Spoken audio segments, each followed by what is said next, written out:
Bien, alors la fin du cours, là, le troisième exemple, on avait h de x égale 2x plus 7 sur 3x moins 1.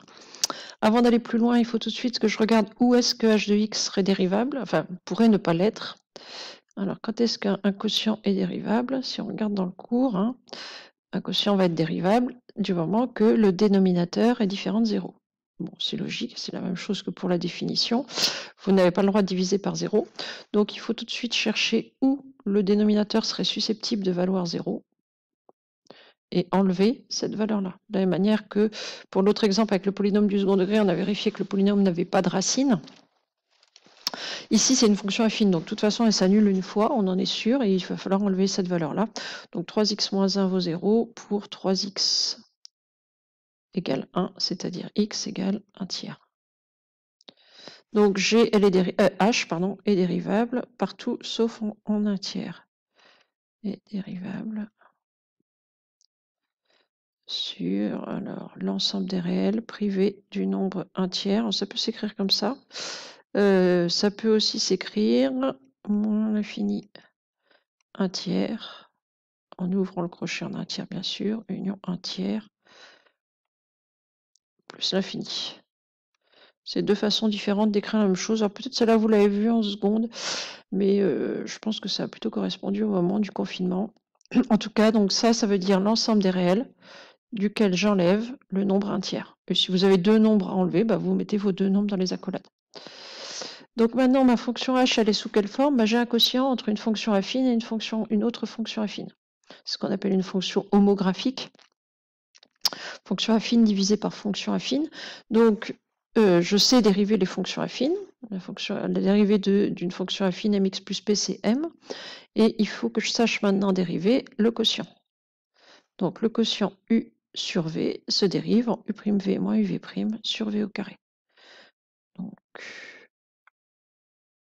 h de x, h égale u sur v, avec, donc, u, c'est votre numérateur, obligatoirement, 2x plus 7.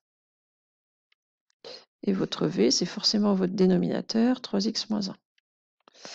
Et donc, on va avoir u' égale 2 et v' égale 3. Dans votre tableau de dérivée, vous avez vu que la dérivée d'une fonction affine mx plus p, c'était m.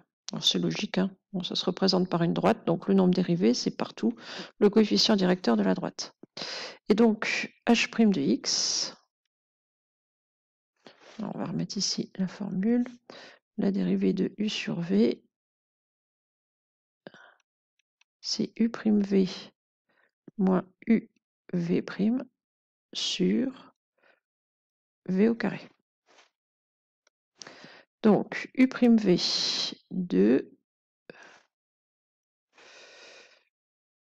fois 3x moins 1. Il faut mettre des parenthèses, sinon ça ne va pas aller. Moins uv'. Alors, ici, je vais plutôt mettre v', il faut faire 2x plus 7 fois 3. Ça va être plus simple d'écrire 3 fois 2x plus 7. Surtout avec le moins devant. Le tout sur v au carré, donc 3x moins 1 au carré. Donc, il reste à distribuer ça, en faisant bien attention aux signes. Les grosses erreurs de dérivée sur les quotients, c'est des erreurs de signe à cause du moins qui est ici. Donc, il faut juste être vigilant. Alors, 2 fois 3x, 6x. 2 fois moins 1, moins 2.